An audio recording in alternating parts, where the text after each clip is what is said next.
Hello students. आज की video में हम जानेंगे important chemical reactions for class 10th। तो ये जो केमिकल रिएक्शंस हम इस वीडियो में पढ़ेंगे ये आपके एग्जाम के लिए वेरी इंपॉर्टेंट रिएक्शन होगी, तो आप इन रिएक्शंस को ध्यान से देखिएगा। सबसे पहली रिएक्शन आ जाती है हमारे पास प्रेसिपिटेशन रिएक्शन। प्रेसिपिटेशन रिएक्शंस क्या होगी? Precipitation reactions occur when cations and anions in a aqueous solution. मतलब किसी भी सॉल्यूशन में क्या रहेंगे? केटायंस और एनायन। केटायन हम किसे बोलते हैं? केटायन जो हम बोलेंगे पॉजिटिव चार्ज आयन को हम बोलते हैं केटायन, और एनायन हम बोलते हैं किसे? नेगेटिव चार्ज आयंस को। ठीक है। In aqueous solution combine to form an insoluble ionic solid called a precipitate. तो उसे हम क्या बोलेंगे? जो इनसोल्यूबल आयनिक सॉलिड फॉर्म होगा उसी को हम बोलेंगे precipitate. A precipitate is a solid that form out of solution, है ना। तो ये जो रहेगा इनसोल्यूबल आयनिक सॉलिड रहेगा, इसे प्रेसिपिटेट बोलेंगे, और इस रिएक्शन को आप क्या बोलेंगे? प्रेसिपिटेशन रिएक्शन बोलेंगे। यहां पर हम रिएक्शन कराते हैं किसका? AgNO3 सिल्वर नाइट्रेट का रिएक्शन आप कराएंगे सोडियम क्लोराइड के साथ। तो आपके पास यहां पर जो फॉर्म होगा Ag पर होगा प्लस चार्ज, NO3 पर होगा माइनस चार्ज, Na पर होगा प्लस चार्ज और Cl पर होगा माइनस चार्ज। आपको क्या करना है? आपको यहां पर आयन का एक्सचेंज करना, मतलब Ag को आपको Cl के साथ जोड़ देना है और Na को आपको NO3 के साथ जोड़ देना है। तो आपके पास यहां पर क्या बनेगा? यहां पर हमारे पास बनेगा AgCl, है ना। AgCl का ये क्या बनेगा? इनसोल्यूबल आयनिक सॉलिड बनेगा। ठीक है, क्योंकि इसमें भी आयन से Ag प्लस है और Cl माइनस है ना। तो ये जो रहेगा वो इनसोल्यूबल रहेगा, ये बॉटम में कलेक्ट हो जाएगा। जिस भी टेस्ट ट्यूब में आप रिएक्शन करेंगे तो ये क्या हो जाएगा? प्रेसिपिटेट फॉर्म हो जाएगा। और ये जो कलर होगा इसका किस कलर का होगा? है व्हाइट कलर का होगा, ये व्हाइट पीपीटी होगा। ठीक है, प्लस NaNO3, यहां पर क्या बन जाएगा? NaNO3 भी बनेगा। ठीक है, तो ये जो रहेगा इस रिएक्शन को आप क्या बोलेंगे? प्रेसिपिटेशन रिएक्शन बोलेंगे। और ये जो रिएक्शन होगी वो क्या होगी? एक डबल डिस्प्लेसमेंट रिएक्शन होगी, क्योंकि यहां पर क्या हो रहा है? डबल डिस्प्लेसमेंट हो रहा है। Ag को आप Cl के साथ जोड़ रहे हो और Na को NO3 के साथ जोड़ रहे हैं। तो ये जो रहेगी इसे हम बोलेंगे प्रेसिपिटेशन रिएक्शन। नेक्स्ट रिएक्शन होगी हमारे पास ऑक्सीडेशन एंड रिडक्शन रिएक्शन। ठीक है, अब ये रिएक्शन क्या होगी? जब आप यहां पर ले रहे हैं हाइड्रोजन, इसका रिएक्शन हम करा रहे हैं किसके साथ? ऑक्सीजन के साथ, और यहां पर हमारे पास बन रहा है क्या? Water, 2H2। ठीक है, अब देखो यहां पर क्या हो रहा है? हाइड्रोजन के साथ जुड़ रहा है ऑक्सीजन। देखो इधर हाइड्रोजन आपको अकेला दिख रहा है, ये अकेला हाइड्रोजन है। तो ये हाइड्रोजन अकेला है, बट इस हाइड्रोजन के साथ इधर आपको क्या जुड़ा हुआ दिख रहा है? ऑक्सीजन जुड़ा हुआ दिख रहा है। और ऑक्सीजन जुड़ेगा तो हम उसे क्या बोलेंगे? ऑक्सीडेशन बोलेंगे। ठीक है, अब इधर ऑक्सीजन हमारे पास क्या है? अकेला दिख रहा है, और इस ऑक्सीजन से क्या जुड़ रहा है? हाइड्रोजन जुड़ रहा है। ऑक्सीजन से क्या जुड़ा हुआ? हाइड्रोजन। इधर तो ऑक्सीजन अकेला है, तो ऑक्सीजन से जुड़ रहा है हाइड्रोजन, तो इसे हम बोलेंगे reduction. Addition of hydrogen is called reduction. और ये जो कंप्लीट रिएक्शन होगी इसे बोला जाएगा क्या? Redox reaction. क्यों बोला जाएगा? क्योंकि यहाँ पर रिडक्शन हो रहा है और ये ऑक्सीडेशन, तो रेड और ऑक्स, इस रिएक्शन को आप क्या बोलेंगे? रेडॉक्स रिएक्शन बोलेंगे। ठीक है, अब इसकी डेफिनेशन देख लेते हैं। Oxidation is the addition of oxygen. देखो इस हाइड्रोजन से क्या जुड़ रहा है? ऑक्सीजन जुड़ रहा है, तो हमने उसको ऑक्सीडेशन बोला। Addition of oxygen is called oxidation, whereas reduction is removal of oxygen, है ना। तो ऑक्सीजन के रिमूवल को हम क्या बोलेंगे? ऑक्सीजन के रिमूवल को हम बोलेंगे क्या? रिडक्शन। ठीक है, oxidation is removal of hydrogen, है ना। हाइड्रोजन यदि रिमूव होगा तब आपको ऑक्सीडेशन बोलना है। ठीक है, whereas reduction is addition of hydrogen, और हाइड्रोजन ऐड होगा तब आपको रिडक्शन बोलना। Oxidation is loss of electron, whereas reduction is a gain of electron, है। तो जब भी इलेक्ट्रॉन्स का लॉस होगा तब आपको ऑक्सीडेशन बोलना है, और जब भी इलेक्ट्रॉन्स का गेन होगा तब आपको क्या बोलना है? रिडक्शन बोलना है।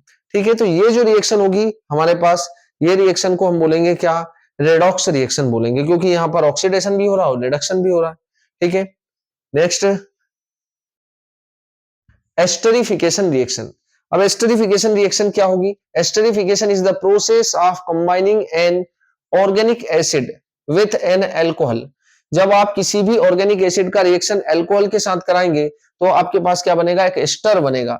जैसे हम यहां पर ले रहे हैं CH3COOH, इसे अपन क्या बोलते हैं? Acetic acid. ये होता है क्या, एसिटिक एसिड। इसका रिएक्शन आप कराते हैं किसके साथ, इथेनॉल के साथ, HOCH2CH3, ठीक है, in the presence of concentrated H2SO4, है ना। यहां पर आप H2SO4 का यूज कर रहे हैं, तो यहां से क्या होगा, यहां से जो रहेगा वो वाटर अलग निकल जाएगा, यहां से क्या निकल जाएगा, वाटर अलग निकल जाएगा, और वाटर निकल जाएगा तो हमारे पास जो प्रोडक्ट बनेगा वही होगा एस्टर। क्या बन रहा है यहाँ पर, CH3, फिर होगा CO,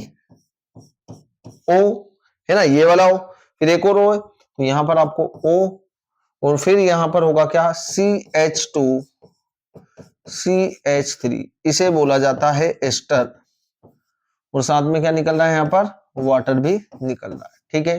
तो ये जो रिएक्शन होगी, इस रिएक्शन को बोला जाएगा एस्टरिफिकेशन रिएक्शन, क्योंकि यहाँ पर एस्टर का फॉर्मेशन हो रहा है।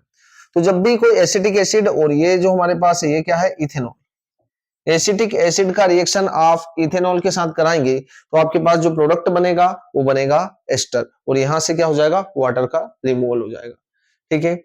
अगला एग्जांपल, अगला जो रिएक्शन है हमारे पास वो है सेपोनिफिकेशन रिएक्शन। सेपोनिफिकेशन मतलब क्या होता है, formation of soap, formation of soap, है ना। और यहां पर जो है क्या होगा, एस्टरिफिकेशन में formation of ester, formation of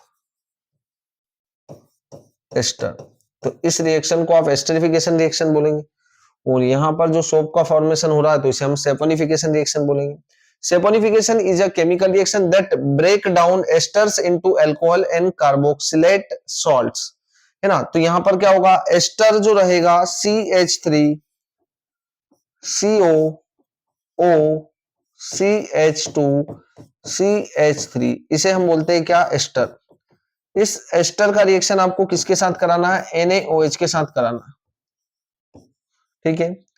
ester का रिएक्शन जब आप NaOH के साथ कराएंगे तो यहां से ये जो बॉन्ड दिख रहा है आपको, इस बॉन्ड को ब्रेक करना है, ये बॉन्ड ब्रेक होगा ऑक्सीजन पर नेगेटिव और इस पर होगा प्लस।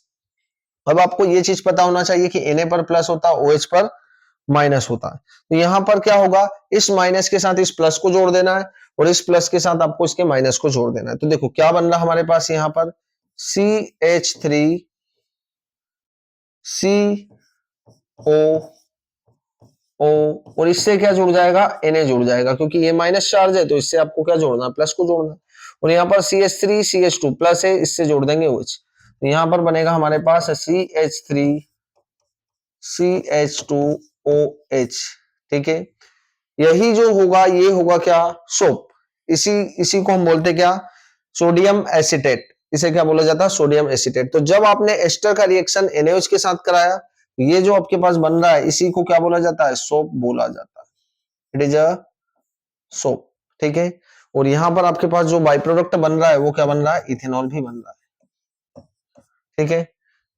तो जब आप एस्टर का रिएक्शन NaOH सोडियम हाइड्रोक्साइड के साथ कराएंगे तो आपको मिलेगा सोप और इथेनॉल। इस रिएक्शन को आप बोलेंगे क्या, सेपोनिफिकेशन रिएक्शन। अगला एग्जांपल है हमारे पास neutralization reaction. Neutralization is a process when acid and base react to form salt and water.